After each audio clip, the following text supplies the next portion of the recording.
So, talk to me about, so you were in Hawaii. I was in Hawaii Just recently. just recently, and had finished. I had some work to do.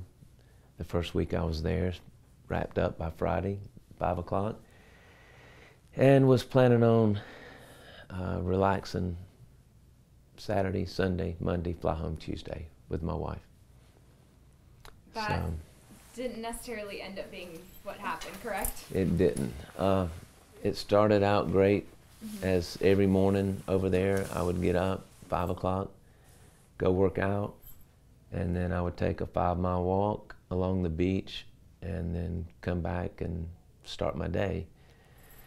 That day started out just like every day, and before I could get back to the hotel is when I heard the sirens and the police cars and the people screaming and crying and running, and I didn't know if it was a bomb. My first thing was maybe a bomb threat or I don't know, a sniper or with so much meanness in the world.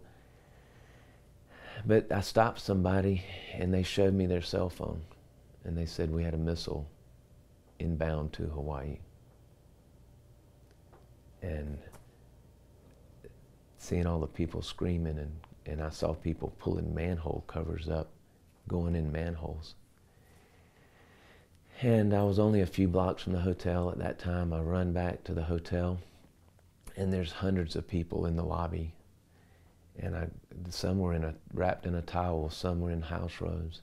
They were screaming and crying and shaking, and I grabbed one of the concierge folks, and they said, "We don't know if it's 8 minutes or 20 minutes, but there's a bomb, a missile headed to us. Seek shelter immediately." And I said, "What do we do?" She says, we're going to the basement." I said, "Well, my wife's asleep on the 10th floor."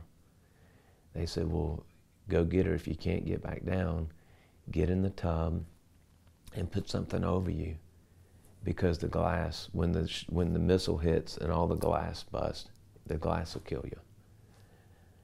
So I couldn't take the elevator. They were jammed with people. I run up 10 flights of stairs. I get in the door and I wake up my wife and tell her, "Get up, get your clothes on." And I said, "Unfortunately, we've got a missile headed toward Hawaii, and I do not want to be buried alive on the 10th floor. Well, let's get downstairs." And I just figured if we were going to die, I wanted to be outside, not in a hole and not on the 10th floor. And at that time, she was dressed. I picked up the phone and called down to the front desk, and the front desk said, "We just heard and confirmed it is not real. It is false statement." It was a false report. The sirens were still going off in the hotel. "Seek shelter immediately." And I said, "Ma'am, there's still sirens going off." She says, "Sir, we just confirmed it is a false report." I got Roxanne and we went downstairs. If it wasn't false, then I knew where and when and how we were going to die. And to me, everybody said, "How did it feel?" I now know how somebody feels before they are going to die in a plane crash. You know how and when and where you're going to die. You just have to be ready. From the period between when you let me make sure I'm understanding this. Okay, so you were on your way back to the hotel. Between the time that that person showed you their self. I mean, so at that point, you're hearing the sirens. You have no idea what is happening. I'm watching people run to the beach. I'm watching people jam on boats. And I saw people pushing and hitting people off their boat because they couldn't take any more people, trying to get out to sea on these big catamaran boats. And I was like, this is a dream. It's not real. But at that point, when you finally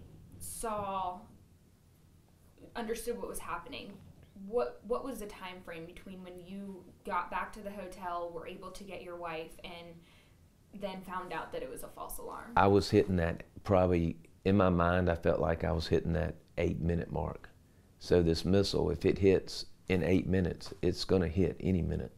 And I did not want to be buried alive. I mean, it's almost like human instinct to want to survive.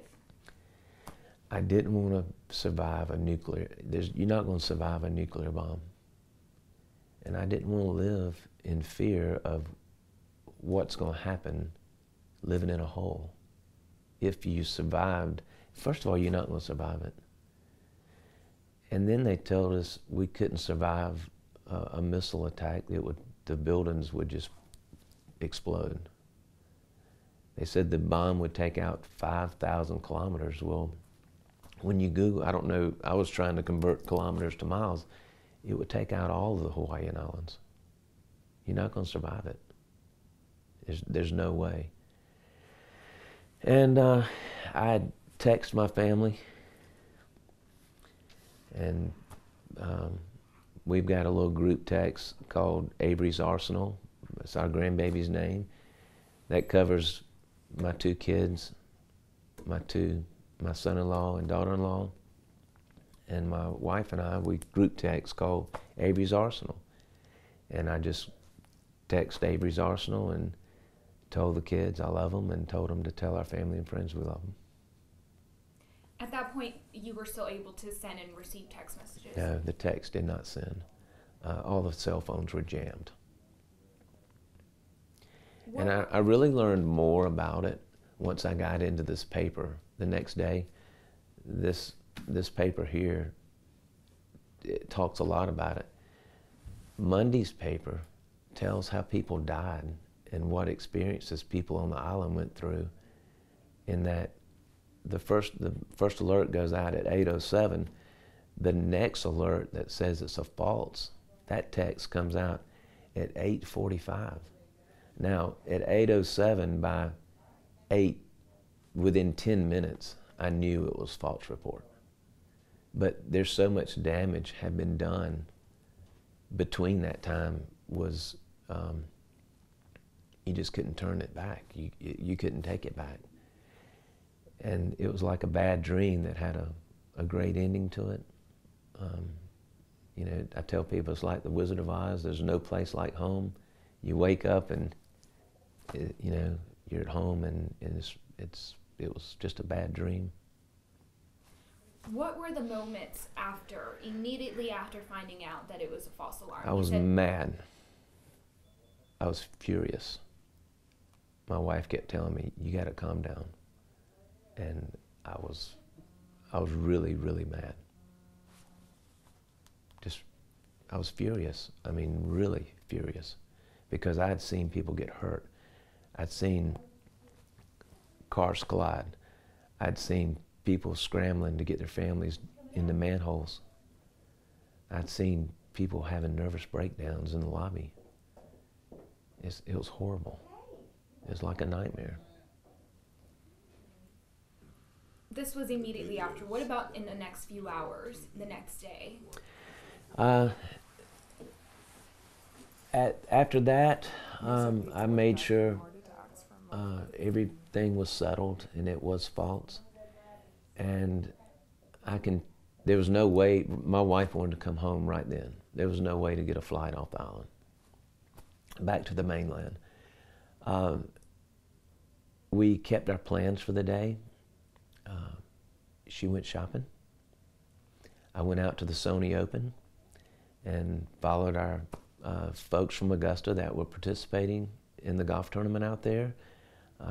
Followed Wesley Bryan for 18 holes, and William Lanier, which is his caddy. He's a good friend of ours here from Augusta also. And I went and followed them and enjoyed my day, and then came back and started relaxing, laying by the pool. And then Roxanne and I just talked about our morning and how that, you know, if we were going to die, this is the way we were going to go. But Fortunately, it turned out to be false, and everybody's okay. We're okay. So, sort of to help you move and not necessarily, you tried to normalize. Yes, quick. And then, right, and then, later it seems like y'all maybe decompressed and, discussed it. We've talked about it a lot. I mean, in that experience, obviously, just hearing you talk about it gives me chills. I can't even begin to wrap my mind around, what is happening in those moments. It was horrible, absolutely horrible. I saw people suffer, and for an oops, that's a bad mistake. That's a really bad mistake. I just wanted to come home. I wanted to get back to Phoenix. I wanted to get back to my family and my business family here. I just wanted to come home. I wanted to get to my friends. From the reports that I saw, it seemed like the governor of Hawaii was very, in my own biased opinion, he was just very, it was an accident. He didn't, to me, seem like it was taken as seriously. At least it didn't seem like it was taken as, he didn't seem as serious about it as it needed to be. I mean, what was your opinion about it? My opinion is it's so serious. When people lose their lives from an oops, that's a bad mistake. And, one of these articles talk about how this event that happened on Saturday the governor, it could mess up his re-election. You can read the news articles and the reports about it. There's just a lot of unhappy people in Hawaii that I saw.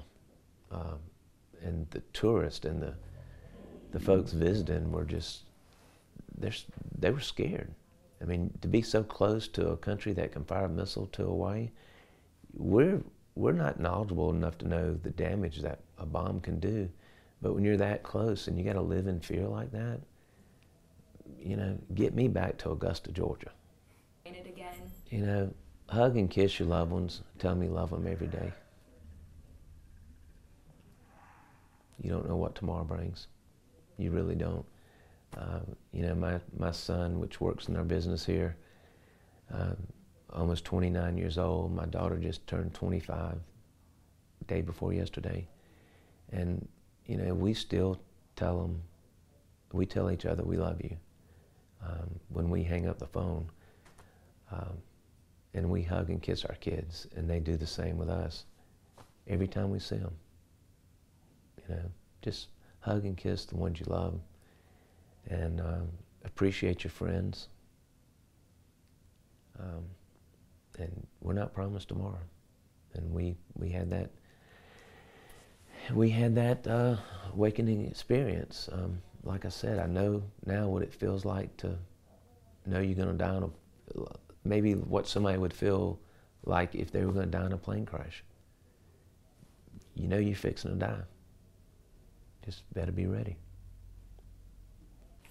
It's definitely not an oops that should be taken lightly. You would think that they would have some sort of more protection over a button that could send an entire state into complete chaos. We were told on the news, we were told over there that it was done during a shift change. Yeah. That's a bad mistake. Yeah. Millions of people got this text. Millions of people reacted to this text. And then their loved ones back home, their families back home. It was a long time before they knew that they're okay. It's not the way you should live. And just to clarify, you said that the concierge at the hotel told you it would be 8 or 20 minutes? They didn't know if it was an 8-minute missile or a 20-minute missile. We got to get underground immediately. And I told them, my wife's on the 10th floor. I got to go get her. Yeah. And they said, if you can't get back down, then you get in the tub and put blankets and pillows over you, because when this missile hits, it's going to blow every glass window out in Hawaii. It is so crazy to me to hear you say that that's what someone told you that was how you could survive. I was furious to find out after the fact. And I'm just glad it wasn't real. Yeah. I mean, not that this is at all comparable, but it's like something with like the Titanic, you know? It was like you knew Same it thing. was coming, Yeah. and it was just like, how do you survive?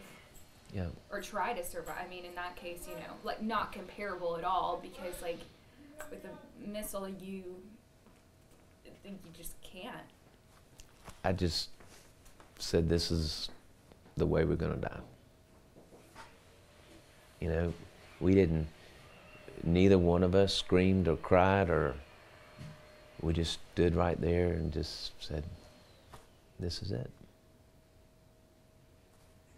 There wasn't no need to panic, and we didn't panic. We got downstairs as quick as we could.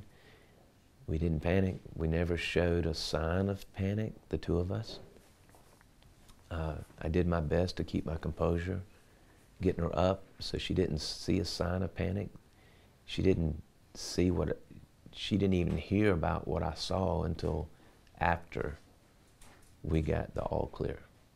Do you think you even had time to sort of panic?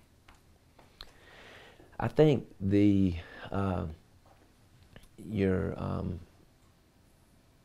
just the instinct to survive kicked in for me And save your wife.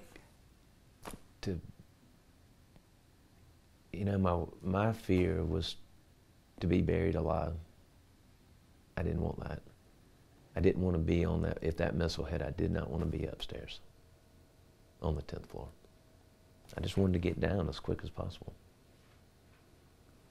Then once I got my feet on the ground outside, we talked and we said, if this is the way we are supposed to die, you know, this is it. But then, you know, by that time we'd gotten a report that it was false. So it was a big relief. So 8:07, 8:45, wow. Doesn't seem that long, but